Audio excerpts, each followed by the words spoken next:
નમસ્કાર, મારું નામ ડૉક્ટર બાનુ ધકાણ છે. મારી સાથે અમારા ક્લબના પ્રેસિડેન્ટ જિગ્નેશભાઈ અમૃતિયા, રીટાબેન ચૌહાણ, અવની કામદાર, બધા અમે લોકો આવેલા છીએ.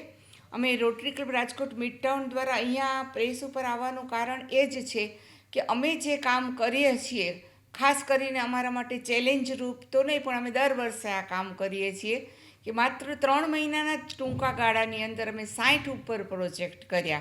એ પ્રોજેક્ટને જુદા જુદા નામ સાથે વહેંચી દઈએ તો સામાજિક છે, શૈક્ષણિક છે, મેડિકલ ફિલ્ડના બધા કાર્યક્રમો, અને એ પ્રોજેક્ટ દૂરના લોકો સુધી, અંદર સુધી જાય, ખાસ કરીને ગરીબ લોકો સુધી, એવો પણ અમારો પ્રયત્ન એની સાથે રહ્યો છે. દાખલા તરીકે સામાજિક ક્ષેત્રના પ્રોજેક્ટ કહીએ તો જે સ્લમ વિસ્તારની સ્કૂલ છે, સરકારી બધી સ્કૂલ છે, જે પછાત વિસ્તારની અંદર આવેલી બધી શાળાઓ છે, ત્યાં અમે જાય છીએ અને જુદા જુદા પ્રકારની તમામ સહાયો કરીએ છીએ. થોરાળામાં એક સ્કૂલ આવેલી છે, એમાં દર વર્ષે 5-10 દીકરીઓને અમે 5,000ની પર સ્ટુડન્ટ સ્કોલરશીપ આપીએ છીએ. પછી LBS અમારી ઇન્ટ્રેક ક્લબ છે સ્કૂલ દીકરીઓની, એની અંદર આ વર્ષે જ અમે 40,000ની સ્કોલરશીપ આપી. એટલે આ એક અમારો મેઇન ગોલ છે, શિક્ષણના ક્ષેત્રે વિદ્યાર્થીનીઓ આગળ વધે. સ્કૂલ લેવલે ઇન્ટ્રેક ક્લબ, કોલેજ લેવલે રોટરી ક્લબ ચાલે. એ લોકોના વિદ્યાર્થીઓ પાસે અમે ખૂબ સારું જુદું જુદું કામ જે અમે કરતા હોઈએ ત્યાં પણ કરાવીએ. સામાજિક ક્ષેત્રનો પ્રોજેક્ટમાં બીજા લેવલે કહીએ તો રાજકોટના તમામ વૃદ્ધાશ્રમ, રમણી કુંવરબા વૃદ્ધાશ્રમ છે, સદભાવના વૃદ્ધાશ્રમ છે, બાનો વૃદ્ધાશ્રમ છે, આવા અનેક વૃદ્ધાશ્રમો, જામનગર રોડ ઉપર સદભાવના વૃદ્ધાશ્રમ, એમાં પણ અમે લોકો જાય છીએ, અવારનવાર જાય છીએ.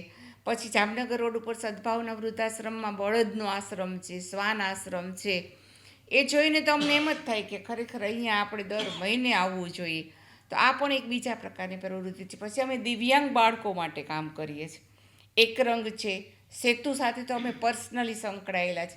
એક રંગમાં અમે પીવાના પાણીનું એક્વાગાર્ડ મશીન મોટું આપ્યું. આગામી સમયની અંદર 1 માર્ચના દર વર્ષે કરાતો હિયરિંગ એઇડ્સ મશીનનો કેમ્પ છે.